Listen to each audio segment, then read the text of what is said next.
Leo comes to her father's house with Bella in the evening. Bella can't think of anyone but Leo right now. He is with her all the time. But Leo is keeping some distance from her for some unknown reason. This is very annoying to Bella. When Bella came to her father's house, Leo brought about 20 kilograms of sweets. Sweets are very large in size and taste incredibly delicious. Bella took him to the room and asked, frowning at him, "When did you buy these sweets, Leo?" "I have never seen you buy sweets, and I did not know that such sweets existed anywhere. The sweets are so delicious that it is beyond words." In response to his words, Leo was a little uncomfortable. Pulling himself together, he quickly said, "What was Bella really saying? I came to my father-in-law's house for the first time with my wife.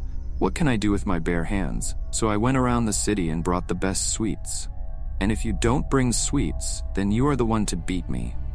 That's the first time I came to my in-laws' house with empty hands or rotten sweets. That's why I had to find the sweets so hard, you know." Bella smiled in response to his words. No more questions asked. Then came and sat next to him. He hugged her right hand and said, "You know, Leo, how many dreams I had about you in our night, but that dream didn't come true. But I think you're right. That djinn was really a mistake in my mind. Maybe I've been hallucinating all this time. In fact, there's something wrong with me. No djinn." Leo gave a mysterious smile in response to his words. Looking at him with a mysterious smile on his lips, he said, "Come on, you finally understand what I'm talking about." Got it. Well, when are we going to that house?" "After 3 days." Bella looked at Idris with wide eyes. Then he frowned and said, "Why after 3 days? Let's not tell my father and leave now. I don't feel good here. I want to spend time alone with you. Let's go home. Otherwise, I wasted the night of Bazaar for no reason. I will decorate the Bazaar again today. Let's not go back home." What happened to Leo at his words? He took his hand away and stood up. Stepping forward a bit, looking out the window, he said in a serious voice, "No, you will not go to that house before 3 days. You will stay here." "But why, Leo? Why didn't we go to that house 3 days ago?" "I don't know why. I don't feel good here for a moment. I want to run to that house now. I don't feel good here, Leo. Please keep this request of mine and go back home." Leo suddenly roared at his words. Taking 2 steps back from him, gritted his teeth and said, "Don't you listen to me when I say one thing? I'm not saying that you can't go to that house before 3 days." Bella trembled with fear at his roar. He took a step back and looked back at her, frozen in fear. For a moment, Bella thought Idris's eyes were burning bright red. That was instantly proven wrong, because Leo's eyes are as normal as ever. "But Leo, I don't have the courage to say anything else." An unknown fear came and consumed Bella's mind. He stands there with his head down. After some time had passed, Leo suddenly asked, "When is your period, Bella?" Bella was shocked by such a question. He was not at all prepared for such a sudden question. After thinking for a while, he lowered his head and replied in a shy voice, "It's still late, about 10 days. Saying that, he looked back at Leo, seeing that he is very upset after hearing her answer. Now Bella feels like a hesitation, so he couldn't hold back his curiosity and asked, "But why are you suddenly asking about my period, Leo?" "Why can't I ask that? I'm your husband, and I have the right to ask you about everything. Don't forget that. Now let's hurry and finish your dinner and go to sleep. It's getting late. Asha has just given the call to prayer. You go to the mosque and pray. Then we will have dinner together with my father, and I am not praying." In response to his words, Leo remained silent for a while, then said, "Okay, I'm going." After saying this, Leo left the room with a feeling of annoyance. Bella was a bit surprised by his behavior but did not say anything. He performed ablution and prayed. Then the food was ready before Idris arrived. In between, he spent time talking with his father. Harry is full of praise for Leo. Bella feels very good about it, because he loves Leo very much, and any girl is happy to hear her husband's praise. Harry prayed at home. Bella said she was alone at home and did not go to the mosque. So as soon as the prayer was over, he chatted with Bella. Leo also returned home in no time. When Bella called him to eat, he sat at the table and winked at the food and said, "Bella, don't give me anything spicy. Just give me sweet things. Now I don't want to eat spicy food at all. I'm crying." Bella was quite surprised by his reply. Before he was about to say anything, Harry said, "Bella does what Leo says. Don't give him anything spicy. The poor guy seems to have gas. Leo, I have gas medicine. I will bring the medicine and let him eat. Then there will be no problem." Before Harry finished speaking the whole thing, Leo said somewhat loudly, No, I don't need medicine. I'm fine. I just have to eat sweet food. I don't want to eat anything else. Bella, you used to give me sweet food." In response to his words, neither Bella nor Harry spoke again. He ate the sweets when he was given them. After everyone finished eating, everyone went to their room and slept. Bella came to the room and saw Leo already lying on the bed and looking out the window. Bella glanced at the window and saw it open. The window curtains rise and fall gently in the light breeze outside. Leo interrupted Bella when she wanted to close the window and said, "Don't close the window, keep it open. It's nice to have a cool breeze." Bella did not speak anymore. Leo sat down next to it. As soon as Bella sat down, what happened to Leo? He quickly got up and stood down. Bella was quite surprised and said, "What happened, Leo, that you got out of here?" Leo cleared his throat and said in a serious voice, "You sleep. I'll go to the toilet for a bit." Saying this, without giving Bella a chance to say anything else, he quickly entered the bathroom. Bella sat there dabbing and staring at the bathroom. Why is there a feeling of discomfort in his mind? What a void he feels. After sitting for a while, he lay down on the bed. After some time, he fell into a state of sleep. Bella is standing in front of the west side room upstairs of Leo's house. Bella holds a soft torchlight, which burns a little and goes out a little. Darkness all around. It is late at night. From all around, only the buzzing of insects and the call of jackals are heard from far away. Nothing else is heard. There is no sign of people anywhere. Every now and then, some strange noises are coming from all around, like a dog chewing a bone.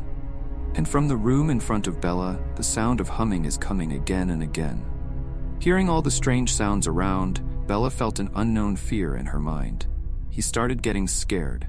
He started shaking his hands in fear. A cold stream ran down his spine. However, she is not one to give up. When he has come so far, he will leave after seeing what is in the room. That will happen. Even so, he will not accept defeat after coming this far. He looked around in the soft light of the torchlight, with which he can break the lock. But after searching for a long time, nothing was found. When he finally gave up, his eyes fell on the bottom of the door. There is a rod head sticking out. A soft smile appeared on Bella's face. He hurried to the rod. He took it and pulled it out from inside. Saw a very thick and big rod. He took it in his hand and gave a hard knock on the lock of the door. Immediately, the lock fell down in 3 pieces. Bella can't believe that it was possible to break this lock in just one time, because even if you give 1,000 turns on such a strong lock, it may not be broken. But just one time broke? Bella kept her thoughts aside for now and kept the lock aside. Then he put his hand on the door to open it. The door opened when he knocked on the door. Immediately, the light in Bella's hand went off. Darkness covered all around. He could not turn on the light even after trying so hard. It's so dark that you can't even see your own hand. Bella now swallowed dry food in fear. He didn't know why he started to fear the impossible. Again and again, it seems to run away from here. But still, he did not turn back and started moving forward one step at a time. A few steps into the room, the door slammed shut automatically. He was so scared that he screamed loudly, started crying and crying, "Who is here? Why are you scaring me like this? Come forward. Who are you?" From all around there was a sound of horrible laughter. In a moment, the whole room was filled with smoke. A soft light appeared in the room, due to which the smoke was clearly visible. Bella now retreated and merged with the wall. Despite trying to open the door, he could not open the door. Slowly, the clouds came together to form a terrifying coil. Laughter started coming from him. Bella quickly closed her eyes in fear. In a moment, he felt as if he was floating on air. He opened his eyes again, saw him floating in the air about 5 feet above the ground. And right above him is a terrifying shadow figure. It has 2 horns and a long barbed tail. Bella could no longer understand that it was the Jinn. Before Bella knew anything, the Jinn started licking Bella's cheeks and neck with her long, salivated tongue. Bella began to feel as if someone had poured acid on her cheeks and throat. He is so angry. Tried to scream out in pain and fear to no avail. No sound comes out of his throat. The djinn now started touching Bella's body with her hands very badly. At one point, he was tied to the 8th page. Bella felt as if suffocated by the strong smell of Jinn's body. But his body is paralyzed. He can't do anything even if he wants to. At one point, he fainted. The djinn is still holding him. Bella was woken up by the sudden sound of lightning. He sat up straight. The room is completely dark. Outside, the stormy wind is coming into the room through the window. It's storming outside. The electricity is getting shocked little by little. Maybe the current is gone, so the room is so dark. Bella's body sweats in fear and is alone. He had never seen such a terrible dream before. The genie had never touched him so badly, be it in a dream or in reality. Fear has gripped Bella deeply. He curled up and sat in a corner on the bed. He looked around to find Leo, but Leo is nowhere in the middle of the room. Bella was suddenly shaken by the sound of lightning. Now she started crying. He can't stand it anymore. The dream has deeply touched his heart. His dress is getting wet with tears while crying. He is so scared that he doesn't even dare to close the window. Meanwhile, a stormy wind is coming from outside and is shaking the whole room. The bed's getting wet due to the splash of water. Bella doesn't care about that. He is sitting down and crying. A lot of time passes like this. The stormy rain outside gradually recedes. Now it is only raining lightly and there is no wind. Bella is still crying as before. He does not have the courage to call anyone. Suddenly the room lights up. The current comes, so the light comes on. Bella regained her courage. He looked around the room and Leo was nowhere to be found. But the room is fitted from the inside. Bella got out of bed to look for Leo. Just then, Leo came out of the washroom. Seeing Bella standing, she asked with a furrowed brow, "What happened, Bella? Why are your eyes looking like that? Why are you crying?" Bella can't give any answer to his words. He started crying now. He ran and jumped on Leo's chest and started crying. Leo doesn't say anything. He stood there silently like that. Bella is not comforted. After crying like this for some time, Bella raised her head from his chest. Then he hiccuped while crying and said, "Where have you been, Leo? And that genie would have killed me in a moment. Where did you go, leaving me alone?" Leo doesn't answer. He suddenly picked her up and went to bed. He laid him down and lay down beside him. Then Bella's hands, cheeks, and stomach started to touch. Then Bella moved towards his lips and said, "Here I am crying, and what are you going to do, Leo? Can't you see how scared I am? Where are you going to try to take away my fear?" Don't know why suddenly Bella's impossible anger rises. He didn't stay there for another moment and went out. Leo doesn't call him, doesn't say anything. He sits there quietly. Bella went straight to her father's room and knocked on the door. After a while, when the door opened, he jumped on his father's chest and started crying. Harry became very excited to see her crying like this. He clapped his hands on his head and said in an excited voice, "What happened, Bella? Why are you crying like this? Tell me what happened to you." Bella doesn't answer. He started crying. Meanwhile, Harry is asking him one question after another. At one point, Bella calmed down, wiped her eyes, and looked back at her father. Then Leo was about to say something about dreams and Jinn, when he said from behind, "Bella is scared by bad dreams, and also scared by the sound of lightning all around. Don't worry, go and sleep. I'm taking her to her room." Saying this, Leo took Bella's hand and forcefully brought Harry to the room without giving him a chance to say anything. Then he closed the door and turned towards her. Bella is not crying, but still seething. He moved forward and stood next to Bella, put both hands on her cheeks and hold her face high towards him. Says in a hoarse voice, "Why are you crying like this? Does anyone ever cry like this when they dream? Nothing happened in reality. What happened in a dream. Put it away. Don't cry anymore." Saying this, he hugged Bella in his chest. She too, without saying a word, quietly rested her head on his chest and closed her eyes. This is how some time passes. Bella notices that Leo is trying to get close to her, touching the back deeply and leading to the bed. Bella doesn't know why the touches are so annoying. He doesn't want anything like that at the moment, so he pulled himself away from her and said, "Please, Leo, try to understand my humanity. I am not in the mood for this right now." After saying the word, he turned to the other side. Leo clenched his fists in anger. He gritted his teeth and said in an angry voice, "What's your problem? It's not enough to stop me from coming closer? I have full rights over you. I can force my rights if I want. Do you want me to force you?" Bella does not respond to his words. He went to one side of the bed and lay down while muttering in anger. Leo stood there gritting his teeth. Then he thought of something and calmed himself down and gave a mysterious smile. Quietly went and lay down next to Bella.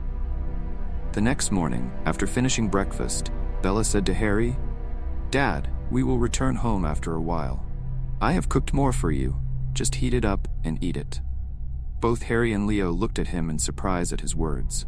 Then he said in surprise, "But Leo said you will stay here for 3 days, so why are you talking about leaving now, Mother?"